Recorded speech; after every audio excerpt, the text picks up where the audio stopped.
Bismillahirrahmanirrahim. Assalamualaikum warahmatullahi wabarakatuh. Syukur alhamdulillah kita masih dipertemukan kembali di channel ini. Sholawat dan salam selalu dan tetap tercurahkan kepada junjungan kita Nabi besar Muhammad sallallahu alaihi wasallam. Allahumma sholli ala sayyidina Muhammad wa ala ali sayyidina Muhammad.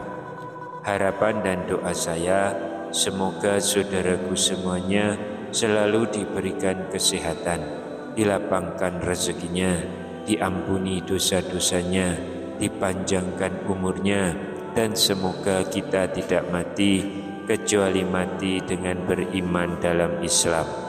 Dan sempatkanlah menuliskan sholawat di kolom komentar. Insya Allah akan menjadi bukti cinta kita kepada Rasulullah Muhammad sallallahu alaihi wasallam. Semoga kita semua mendapatkan syafaat beliau di akhirat kelak. Amin ya rabbal alamin. Sahabat beriman yang dirahmati Allah, di antara surat-surat atau doa-doa lainnya, ayat kursi dinilai sebagai salah satu doa yang memiliki derajat yang paling tinggi. Dalam Al-Quran, ayat kursi merupakan bagian dari surat Al-Baqarah ayat ke-255. Ayat kursi memiliki tempatnya sendiri, meskipun seluruh ayat dari semua surat di Al-Quran itu mulia. Keutamaan membaca ayat kursi erat kaitannya dengan mendapatkan perlindungan dari Allah Subhanahu wa ta'ala. Ayat kursi sebagai salah satu doa yang memiliki derajat paling tinggi, berisi tentang keesaan Allah Subhanahu wa ta'ala beserta kekuasaan Allah yang mutlak. Banyak sekali arti dan makna yang terkandung dalam ayat kursi. Saat diturunkan ayat kursi ini, beribu-ribu malaikat mengiringinya karena kemuliaan serta kebesaran firman Allah Subhanahu wa ta'ala. Ketika ayat kursi diturunkan, Muhammad bin Al-Hanafiyah meriwayatkan bahwa seluruh berhala yang ada di muka bumi berjatuhan. Mahkota-mahkota para pembesar saling berjatuhan. Para penguasa menjatuhkan wajah-wajah mereka ke bumi. Para setan berlarian dan para malaikat bersujud mengiringinya. Lantas bagaimanakah kedudukan ayat kursi di dalam Al-Quran? Apa sajakah keutamaannya ketika kita membaca ayat kursi? Tapi mengapa ada waktu yang terlarang untuk membaca ayat kursi? Apa ganjarannya bagi orang-orang yang melanggar larangan-larangan tersebut? Sahabat beriman yang dimuliakan Allah, ayat kursi adalah ayat yang paling agung di antara ayat-ayat lain di dalam Al-Quran. Ayat ini memiliki banyak sekali makna yang menyangkut dengan keimanan.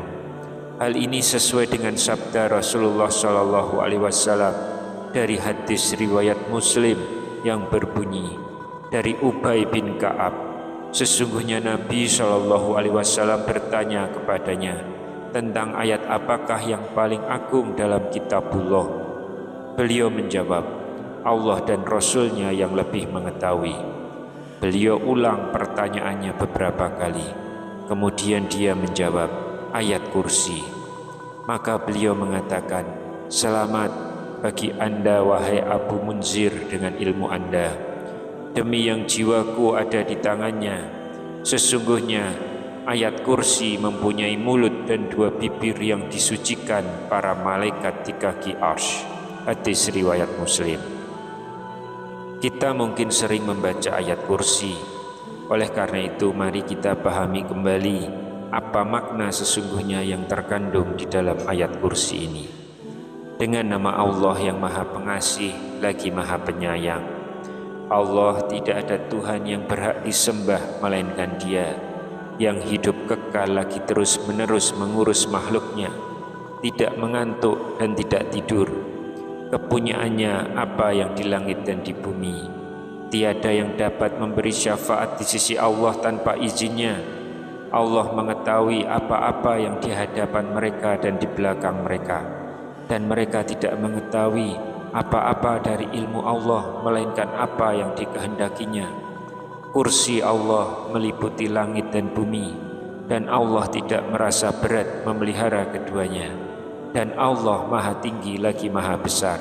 Quran Surat Al-Baqarah ayat 255. Sahabat beriman yang dirahmati Allah, banyak di antara kita mungkin bertanya terkait makna dari ayat tersebut yang diberi nama ayat kursi. Nama ayat kursi dapat diartikan sebagai ruangan dengan kapasitas sangat besar, melebihi langit dan bumi. Kemudian sebagai pemerintahan, kekuasaan, serta kerajaan yang dimiliki Allah menjadi salah satu alasan pemberian nama ayat kursi. Selain itu, nama kursi dapat dikatakan sebagai salah satu sifat Allah untuk mengatur seluruh ciptaannya. Sedangkan beberapa ulama berpendapat bahwa penamaan ayat kursi diartikan sebagai simbol keagungan dan kebesaran Allah. Secara mutlak, turunnya ayat tersebut dapat memberikan petunjuk atas sifat-sifat Allah sesuai dengan sabda Rasulullah dari hadis riwayat Tirmizi. Segala sesuatu itu mempunyai puncaknya, dan puncak Al-Quran ialah surat Al-Baqarah. Di dalamnya terdapat sebuah ayat pemimpin semua ayat Al-Quran, yaitu ayat kursi. Hadis riwayat Tirmizi. Dan di balik keagungan ayat kursi tersimpan juga banyak keutamaan ketika kita membacanya. Lantas apa saja keutamaan ayat kursi? Sahabat beriman yang dirahmati Allah, ayat kursi memiliki isi dan kandungan yang sangat luar biasa. Oleh karena itu banyak sekali keutamaan yang diperoleh ketika kita mau membaca ayat kursi. Dijelaskan bahwa ayat kursi ini turun dengan diiringi ribuan malaikat. Jadi ketika kita membaca ayat kursi tersebut, maka malaikat akan memberikan penghormatan kepada orang yang membacanya. Keutamaan membaca ayat kursi dijelaskan dalam sebuah hadis.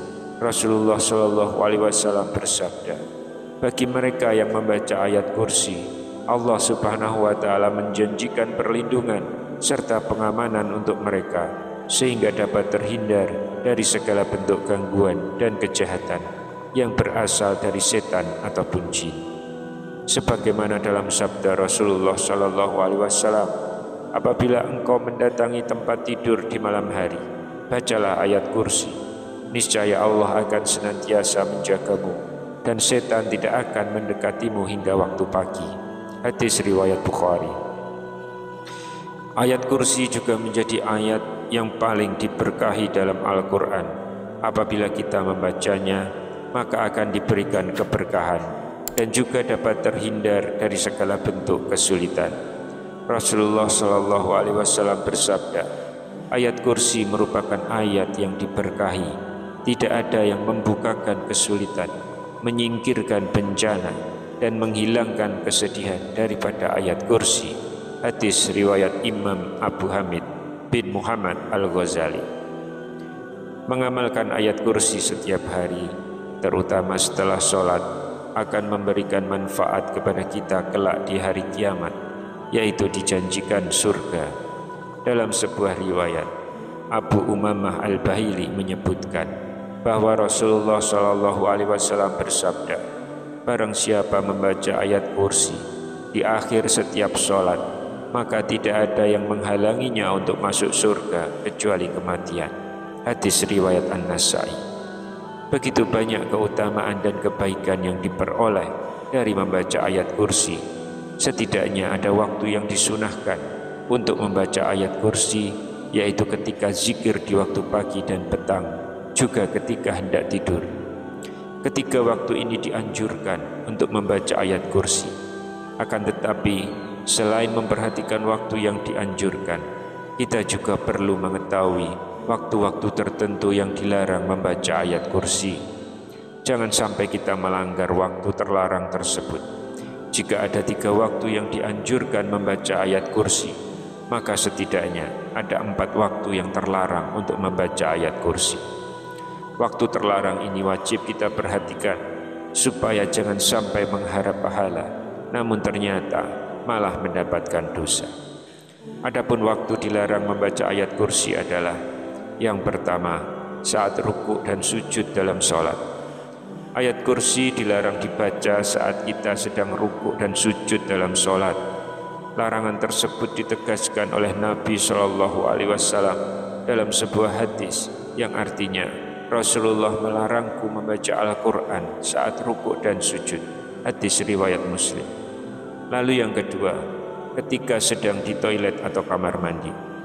Ayat kursi dilarang untuk dibaca saat kita berada di toilet atau di kamar mandi. Ahlul ilmi mengatakan bahwa seseorang tidak boleh membaca Al-Quran saat di toilet, karena itu berarti kita menghina Al-Quran. Selain itu, juga bertentangan dengan adab dalam membaca Al-Quran. Yang ketiga, ketika sedang hadas besar. Hadas besar yang dimaksud adalah saat junub, haid, ataupun nifas. Haram bagi kita untuk membaca Al-Quran, termasuk ayat kursi, dalam keadaan membawa hadas besar, kecuali kita membacanya dalam hati kita. Wanita haid dan orang yang junub tidak boleh membaca Al-Quran walaupun 1 ayat. Hadis riwayat Imam Tirmizi dan Ibnu Majah. Yang keempat, ketika merasa mengantuk. Ketika kita mengantuk, kita dilarang membaca ayat kursi. Imam Nawawi mengatakan bahwa membaca Al-Quran makruh hukumnya, meskipun kita hanya membaca ayat kursi ketika kita mengantuk. Hal ini bertujuan untuk menjaga kemungkinan terjadinya kesalahan baca, sehingga merusak atau mengubah bacaan ayat-ayat Al-Quran. Apabila salah satu dari kalian bangun malam, sehingga bacaan Al-Qurannya menjadi kacau, sampai dia tidak sadar apa yang dia baca, hendaknya dia tidur. Hadis riwayat Imam Nawawi, Muslim, dan Ibnu Majah. Sahabat beriman yang dirahmati Allah, itulah waktu-waktu terlarang bagi kita untuk membaca ayat kursi.